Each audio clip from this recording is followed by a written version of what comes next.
কারি করার জন্য আমি এখানে 1 কিলো মতো মাটন নিয়েছি। এই মাটনের মধ্যে আমি স্বাদ মতো নুন দিয়ে দেবো। তারপরে আমরা 1 টিস্পুন এখানে হলুদ গুঁড়ো দিয়ে দেবো এবং 1 টিস্পুন আমার আদা এবং রসুন বাটা দিয়ে দিচ্ছি। তার সঙ্গে একটু 1 টিস্পুন মতো আমরা কাশ্মীরি মির্চ পাউডার আর এর সঙ্গে আমরা 30 ml মতো দই দিয়ে দেব।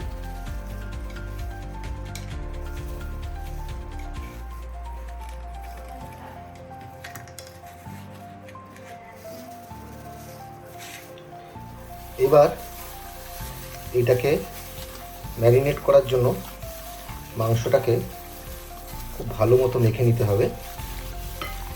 এই মশলা যাতে প্রতিটি মশলা যাতে মাংসের মধ্যে ঢুকে যায়। ম্যারিনেট হয়ে গেলে তারপরে এটাকে ম্যারিনেশনের জন্য আমরা 1 ঘন্টা রেখে দেবো, যাতে মশলার স্বাদটা প্রপারলি প্রতিটি মাংসের মধ্যে ঢুকে যায়।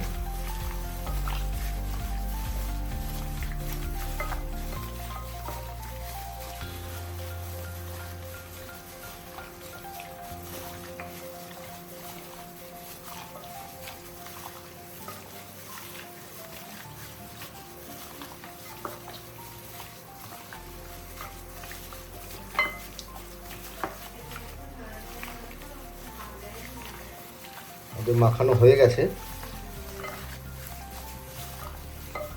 এবার এটাকে আমরা ম্যারিনেশনের জন্য 1 ঘন্টা রেখে দেবো। মাংসটা ম্যারিনেট হচ্ছে, আমি ততক্ষণে নিয়ে নিয়েছি একটা কড়াই এবং এই কড়াইতে আমরা একটু তেল গরম করব। সর্ষের তেল দিয়ে দিলাম।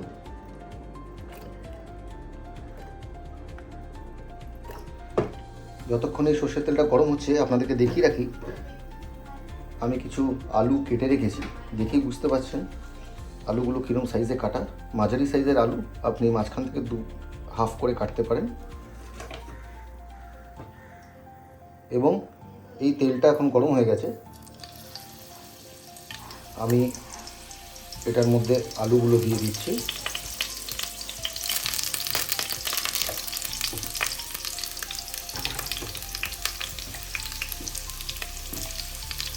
এইবার আমি এটার মধ্যে একটু কালারের জন্য হলুদ দিয়ে দিলাম,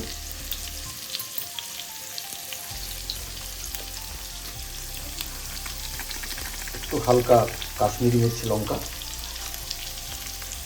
এবং এটার মধ্যে স্বাদ মতো একটু নুন ছিটিয়ে দিলাম। এবার এটাকে, এই আলুগুলোকে আমি একটু নাড়িয়ে নেব। আপনারা জিজ্ঞেস করতে পারেন যে কেন আমরা এটা তেলটার মধ্যে হলুদ এবং কাশ্মীরি মির্চ গুঁড়ো দিয়েছি। এতে আলুগুলোতে খুব সুন্দর কালার হয়, যেটা আপনারা ম্যারিনেটের সময় যদি করেন সেটা আসবে না। এটাকে ততটাই ফ্রাই করবেন মিডিয়াম ফ্লেমে, যাতে আমার 60% মতো আলুগুলো সেদ্ধ হয়ে যায়। নাহলে যদি আপনি হাই ফ্লেমে করেন সেক্ষেত্রে বাইরেটা পুড়ে যাবে এবং ভেতরটা কাঁচা থাকবে। আলুগুলো কি সুন্দর গোল্ডেন ফ্রাইড কালার এসে গেছে, এটা গোল্ডেন কালার। এবার এই আলুগুলো ফ্রাই হয়ে গেছে যখন, আমরা এই আলুগুলোকে তুলে আলাদা জায়গায় রেখে দিচ্ছি।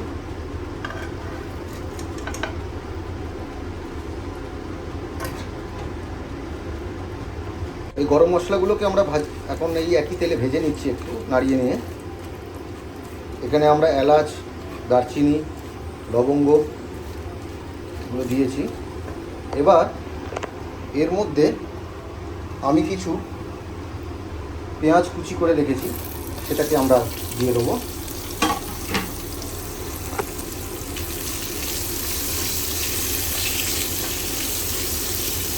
এবার পেঁয়াজটাকে ততক্ষণ ভাজতে হবে যতক্ষণ এইটার মধ্যে একটা গোল্ডেন কালার না আসছে এবং পেঁয়াজ থেকে জলটা ছেড়ে যাবে,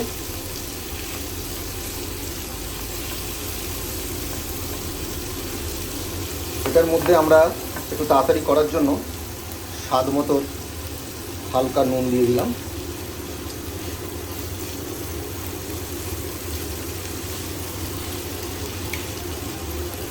এই পেঁয়াজটাকে আমরা 4-5 মিনিট একটু হাই ফ্লেমে ভেজে নেব। পেঁয়াজটা দেখুন কি সুন্দর ভাজা হয়ে গেছে, একটা সোনালি রঙের কালার এসে গেছে।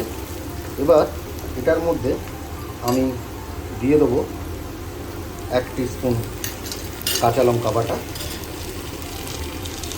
2 টিস্পুন আদা রসুন বাটা,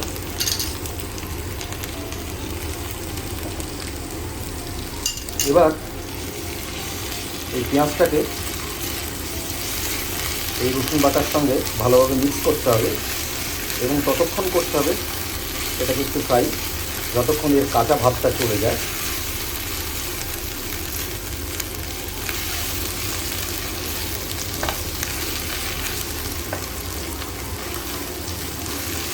এটার মধ্যে আমরা একটু মশলা দিয়ে দেবো, তো 1 টিস্পুন মতো আমরা একটু ধনে আর জিরে গুঁড়ো দিয়ে দিলাম, একটু স্বাদ মতো হলুদ। এবার এটাকে ভালো মতো একটু মিক্স করে নেব।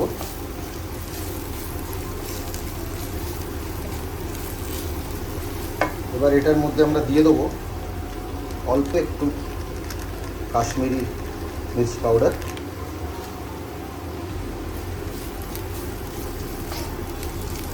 এবার একটু নাড়িয়ে নিচ্ছি আমরা 1-2 মিনিটের মতো।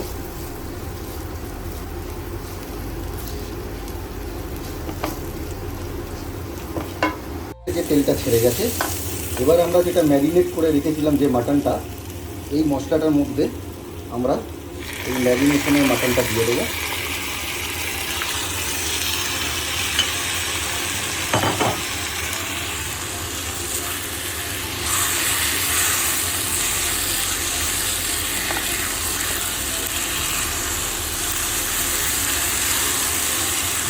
এটাকে ভালো মতো নাড়িয়ে মাখিয়ে নিতে হবে যাতে মশলাটা মাংসের গায়ে লেগে যায়।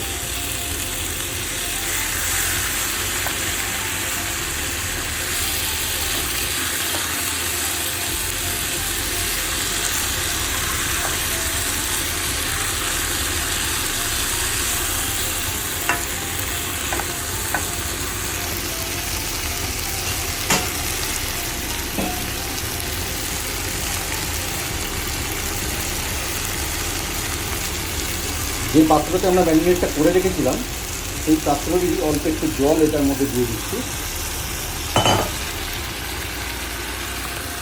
মাটনটা আমাদের কষা হয়ে গেছে, দেখুন মাটন থেকে জলটা অনেকটা শুকিয়ে গেছে। এবার তেলও ছেড়ে এসছে, কি সুন্দর কালার হয়েছে দেখুন। এবার এটার মধ্যে আমরা দিয়ে দেবো টমেটো পেস্ট। এবার এটাকে আমরা আরও 3-4 মিনিট এটাকে নাড়িয়ে নেব যাতে এর টমেটোর যে কাঁচা ভাবটা আছে সেটা চলে যায়।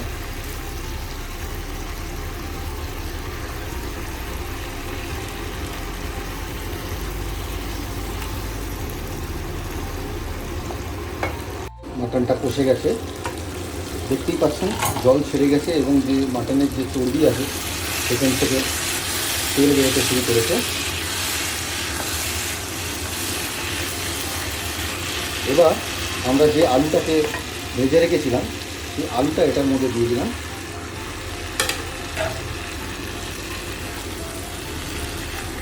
এবার এই মশলাটাকে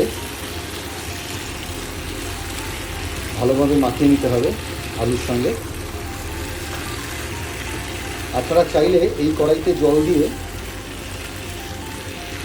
30 থেকে 40 মিনিট ফুটিয়ে মাংসটাকে তৈরি করতে পারেন।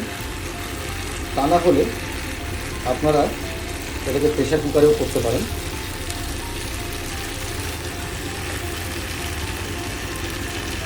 আমরা এটার জন্য প্রেশার কুকার রেখেছি।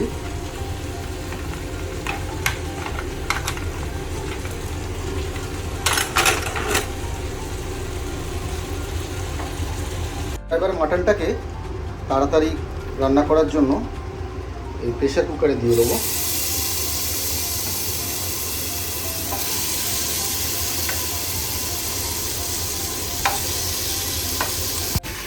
প্রেসার কুকারে আমরা পুরো মাটনটা নিয়ে নিয়েছি। এবার আমরা এতে মাংসের পরিমাণ মতো জল দিয়ে দেব।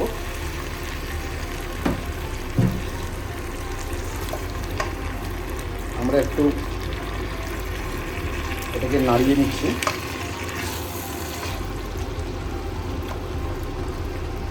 এবার এই প্রেসার কুকারটা আমরা 5টা সিটি দেব 30 মিনিট মতো, করলেই আমাদের মাংসের এই প্রিপারেশনটা রেডি হয়ে যাবে। আমরা ভালো মতো মিক্স করে নিয়েছি। এবার আমরা এই মাংসটাকে প্রেসার কুকারে আধ ঘন্টা কুক করলেই আমাদের কমপ্লিট হয়ে যাচ্ছে।